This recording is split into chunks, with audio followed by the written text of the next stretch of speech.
Hi, everyone. Good Tuesday to you. Glad to have you here. It's the 9th day of July, another warm one out there, and clear, sunny one at that, and we've still got much more of that to come. Most all of your forecasts filled with sunshine, temperatures in the upper 80s, pushing 90 and hitting 90, maybe on one, maybe two occasions in your forecast period, and I'll give you the shower chances, the slight ones amongst all that, in just a few moments. I mentioned a few headlines tonight, at least a couple of which we will have, some not today, not as planned.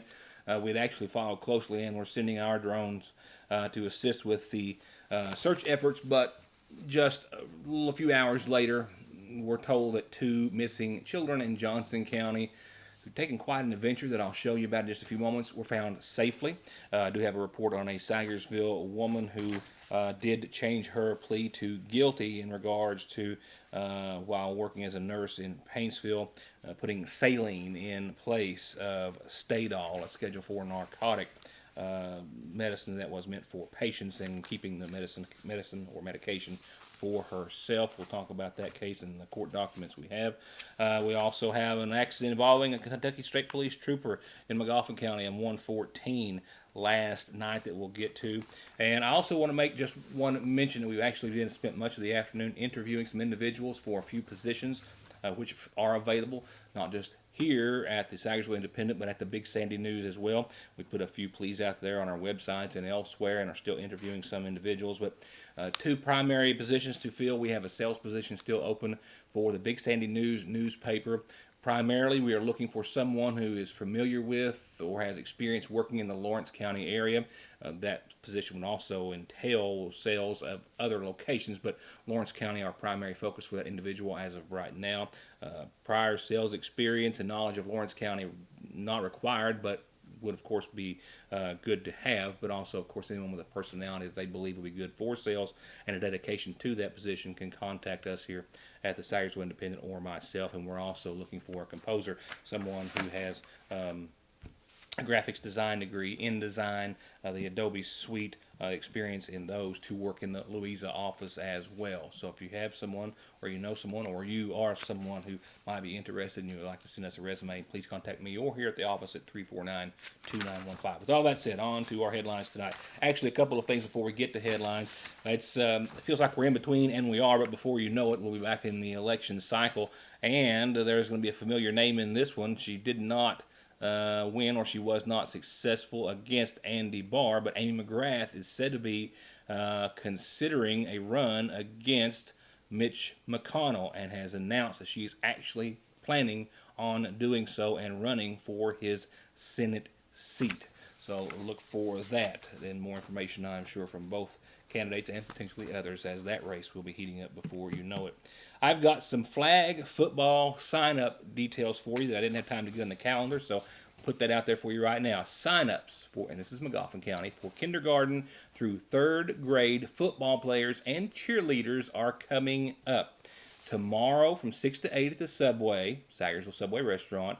Then on the 13th, later on in the week at noon at the McGoffin County High School lobby. On the 16th from 6 to 8 at Subway, and the 20th at the McGoffin County High School, and the 26th at the McGoffin County High School. I'll get all those on the screen so you can look at them and they'd be easier to see. But the first round of signups is tomorrow evening at 6 for kindergarten through third grade football, flag football players and cheerleaders, and they need coaches. Anyone interested in being a coach can contact Jeff Lovely, Kim Rudd, or Andrea Parsons. Names that you more than likely recognize, at least one, if not all. A Kentucky State Police trooper avoided injury, as did the two occupants of a truck that collided with his. The pickup truck pulling out and pulling into literally the driver's side of a state police patrol unit last night on Route 114 at the very top of the Ivington Hill. This was the scene. This was the scene last night, sometime around 7 o'clock at the top of the Ivington Hill. A Kentucky State Police trooper returning from a detail was actually traveling towards Sagersville and in the left or passing lane when this pickup truck driven by a McGoffin County man pulled out from the opposite side of the road from a large parking area and struck Haney's vehicle in the driver's side, starting at the back of the driver's door and then going down the rest of the car, causing serious damage to the cruiser, also making it collide with a guardrail, the guardrail on the right side of the road, before the trooper was able to get his vehicle under control and to a stop, as you see here. Other troopers arrived to work the accident and question the other driver, who was not injured, and neither was his female passenger, and no charges were filed as a result of the collision, which also did not result in any injuries to the trooper. Our other top headline in just a few moments will be the guilty plea formally entered by a Sagersville woman earlier today in federal court. But right now, an adventure. I closely monitored the situation earlier today, stayed in touch with the McGoffin County Rescue Squad, which was sending a drone, and I was preparing to do the same here. And then just around 3:30, close to 4 o'clock, not too long ago, if you're watching the early show, received some very good news that the adventure and the worry was over for a family, two families in Johnson County, two kids, a 16-year-old, a teenage boy with special needs, and a 3-year-old, his little cousin, a little girl, had both turned up missing after being allowed to ride a small four-wheeler out in the yard for a little while. And apparently, just speaking over the phone with deputies with the Johnson County Sheriff's Department seconds ago, the two young ones took quite a trip today.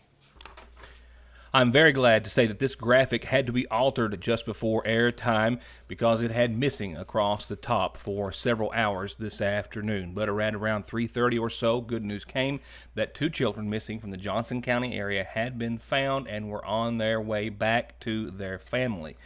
But here's what I know about the entire situation and the adventure these two kids went on. This all started in the Route 201 area of Johnson County earlier today. That was when a 16-year-old male and a 3-year-old little girl, his first cousin, I believe, were on a yellow ATV, a four-wheeler, riding on the family's lawn or yard or property. The four-wheeler, I think relatively small in nature, it was governed actually to only be able to go at a relatively slow pace, and the two were simply to stay around the proximity and within eyesight. However, they soon went missing. The family started to search and then quickly called for authorities. Johnson County Sheriff's Department, W.R. Castle, all the county fire and rescue departments of Johnson County were responding, as was Lawrence County Rescue and law enforcement. The McGoffin County Rescue Squad also called with assistance with their drone, and they were on their way to the scene. The search went on for a few hours. Authorities had only a description of what they were wearing. The little girl wearing pink rain boots and her clothing not known. The 16-year-old male had on shorts and no shoes, while authorities were asking for anyone in the community to help find them or provide any information on their whereabouts. And then a call came in from two deputies who were searching together, one from Lawrence County and Deputy Jeff Castle of the Johnson County Sheriff's Department, who actually discovered the two along Route 32. And here's where the adventure comes in. The two kids were actually on their return home from Sandy Hook. They had left towards the right of your screen near the Johnson-Lawrence County line, an approximation there that I have mapped out, and traveled well more than 20 miles, perhaps close to 25, a 38-minute trek according to MapQuest to Sandy Hook, and were actually on their return home.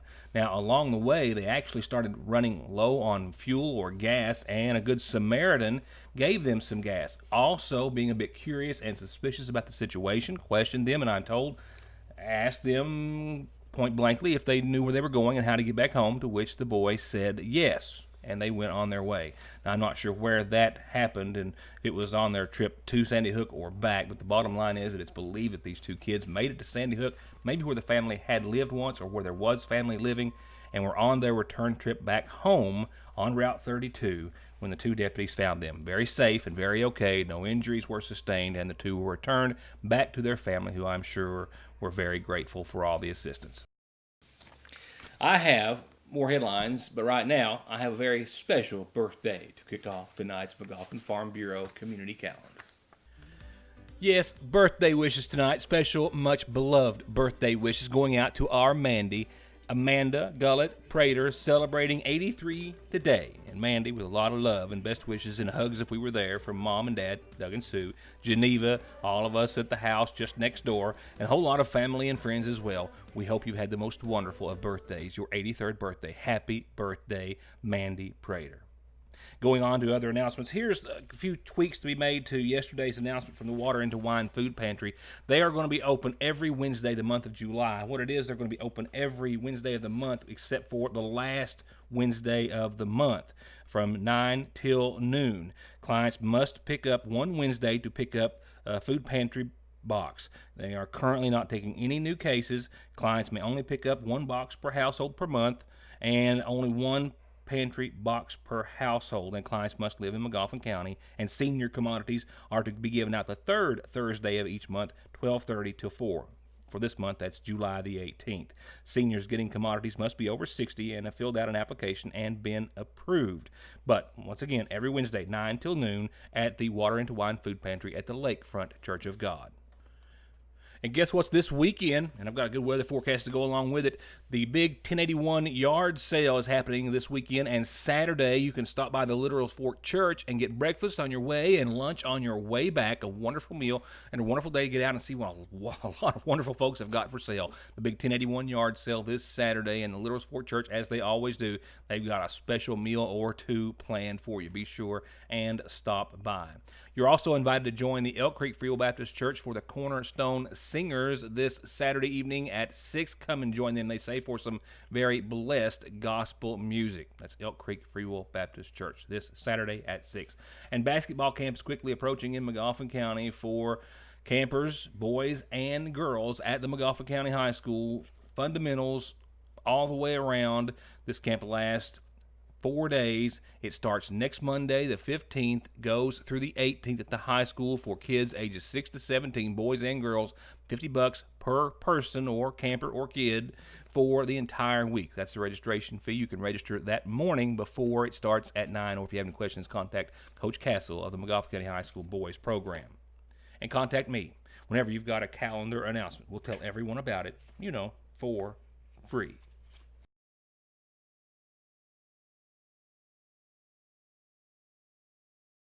Did you know that with the IGA Personal Rewards Card, real people are getting really big discounts on gas? Just sign up at IGA, and from then on, for every $50 you spend on groceries, you get anywhere from 5 to 25 cents off on each gallon of gas you buy at VIP Fuels on the Parkway. This customer saved $1.75 a gallon, and some have paid only 10 cents a gallon for 15 gallons of gas. And it's quick because your points stack up. And most weeks, IGA has double, triple, or even 5 times the points. And they'll give you another 10 cents off every time you share your receipt on the IGA Facebook page showing you've saved. From brakes, exhaust, suspension, fluid changes, to expert collision and auto body, to turning your 4x4 or diesel from mild to wild, get real auto maintenance, paint, and repair at Black Smoke Performance in Dixie of Sagersville.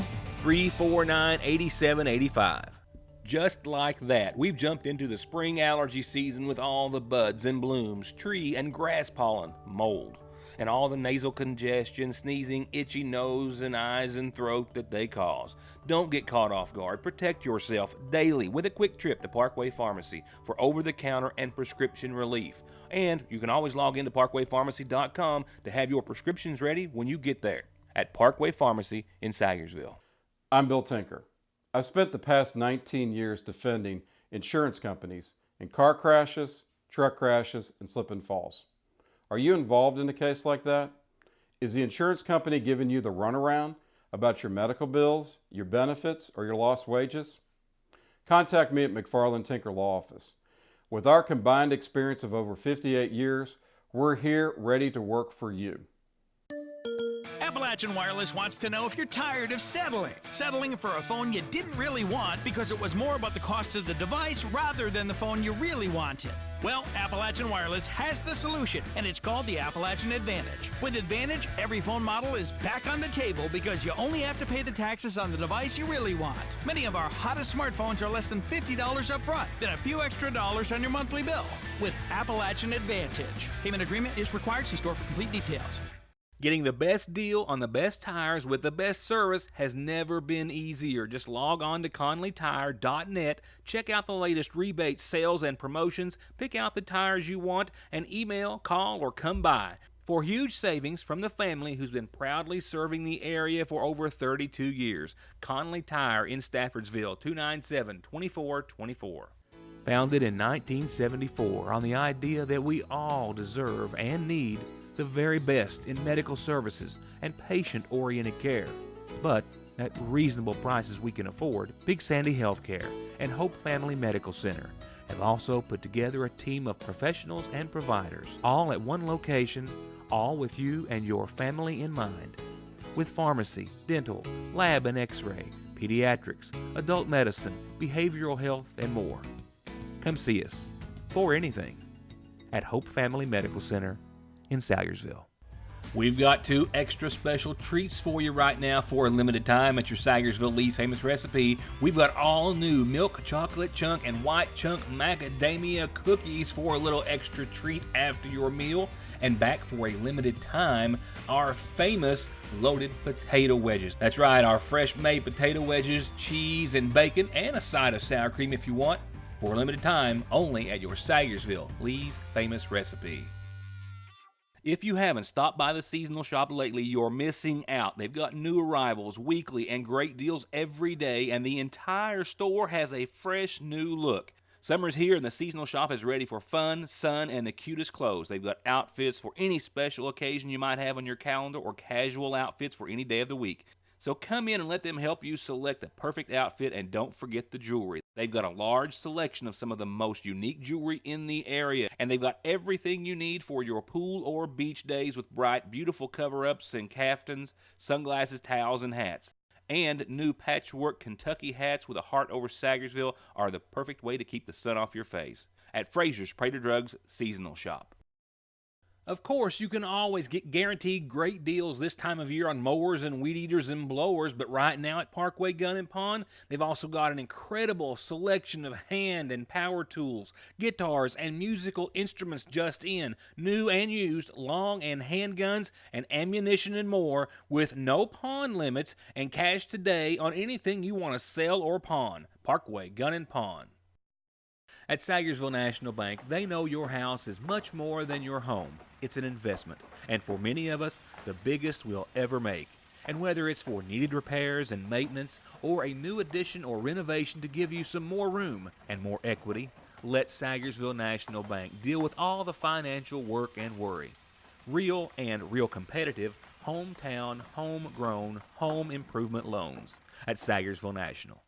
I last reported on the federal indictment and subsequent arrest of a 24-year-old Salyersville woman, Kelsey Spencer, who had been employed as a nurse in several different medical facilities in eastern Kentucky, lastly at the Paul B. Hall Medical Center, according to authorities who say it was at that place of employment that she switched out Stadol, a Schedule IV narcotic, with a saline solution, keeping the drugs for herself. They also questioned her during their investigation, and the authorities say that she lied to federal authorities, claiming to have no knowledge of that particular type of system that was used to dispense those medications, when they say that they could prove that she had used that exact type of setup or system on about 1,400 occasions at a different facility where she was previously employed. So they charged her with 2 counts.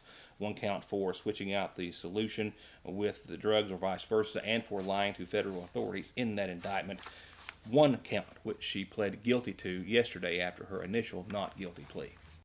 While the hearing was yesterday, documents which were filed publicly today say that Spencer will enter a guilty plea to count 1 of the 2-count indictment. Count 1 charging her with tampering with a consumer product identified as Stadol, a Schedule IV controlled substance.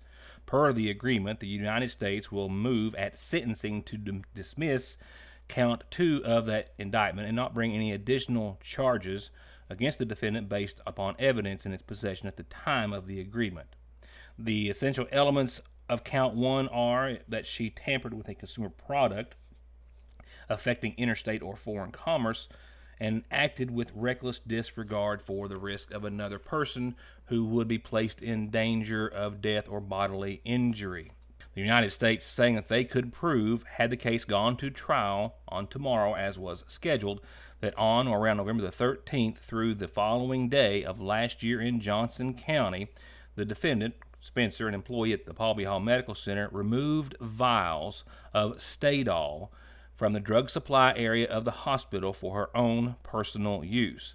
And then she took a syringe to inject a saline solution back into those vials and put them back into their containment in an effort to hide the criminal activity, and by doing so, act with reckless disregard for the risk that another person will be placed in danger of death or bodily injury if healthcare personnel had attempted to use those what they thought were drugs, but instead was a saline solution on a patient that might have actually needed them.